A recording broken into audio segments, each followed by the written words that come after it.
Gila, mobil ganteng banget, Hummer ya, gede banget. Tapi bukan ini yang mau dicek.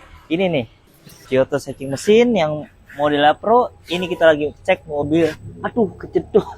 Mobil Lexus. Nah, kita langsung lihat apa temuannya. Ternyata ada di sini nih. Ini olinya udah rembes. Ini salah satu indikasi penyakit kaki mobil yang tidak ada bunyi tapi sudah ada indikasi. Terus ini jelas banget.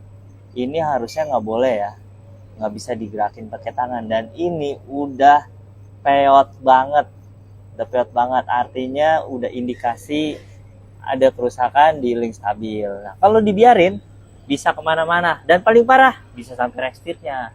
Nah, jadi buat teman-teman yang mau cek kaki mobil bisa langsung ke Nindi Auto CBU.